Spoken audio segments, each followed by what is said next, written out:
Thank you for watching AMSnews.tv, the business connection, where we bring together local businesses and national business right here on our platform, here at AMSnews.tv.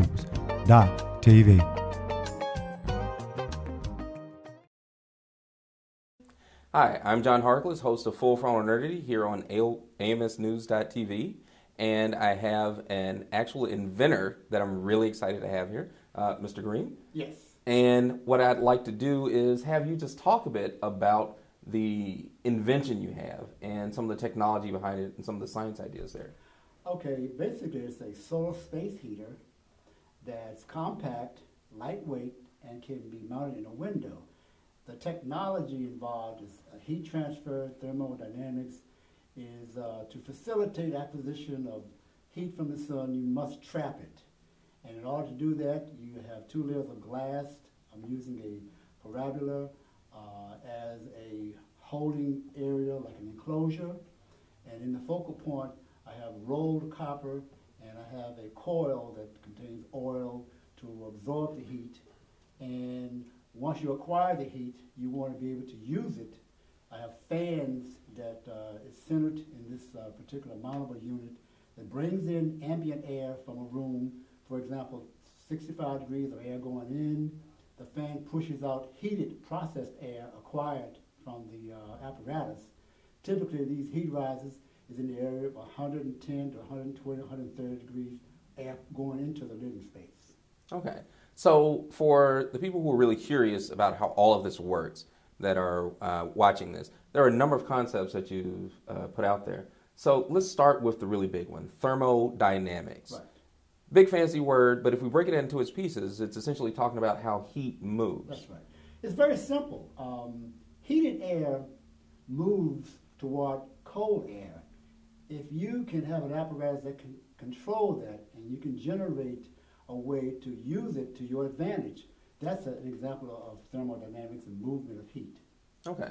So then the heat that we're getting to change the temperature of the air, to raise it, right, that's coming from the sun. And right, there are three main modes of heat transfer. There's radiation, right, conduction, and right, convection. Right. So which of those are being taken advantage of to get the effect of your product? Well, typically conductive is a process where the surface areas of the material, for example, copper, is conducting heat. When the temperature is generated, these at the molecular level is generating heat in the coil. That's like conducting it, and then the fan is moving it. That's like convection. You're moving it. You're moving air over this heated surface. Okay. That's how you acquire the heat. Sounds good. So, in addition to the thermodynamics, there's an element of the material and how it's designed. So, you said there's a parabolic collector. Right. So then this means that the shape of right, what's attracting in the sun right, and trapping it changes how it behaves. Absolutely.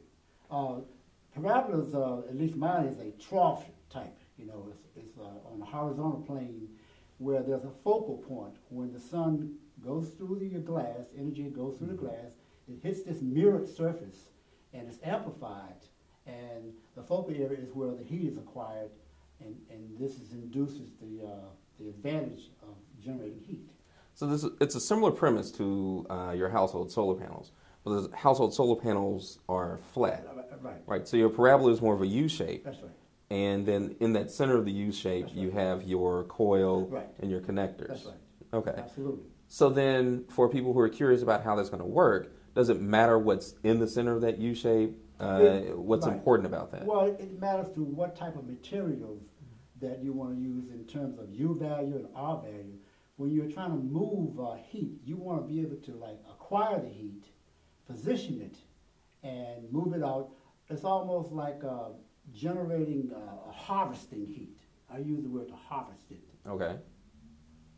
So then the amount of heat that's available depends on, I guess, where you're placing it right, in relation to right, the sun. So obviously you wouldn't want to place it on the north side of the house no, because it's always in the shade. Good point. But if you're harvesting this heat from the sun, right, all of this energy, right, then the position you have all of this in right, must be really important. Absolutely.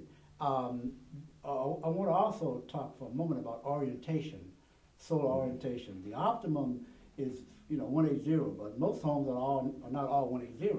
But you can get a lot of energy from like 150 to 270, east versus west.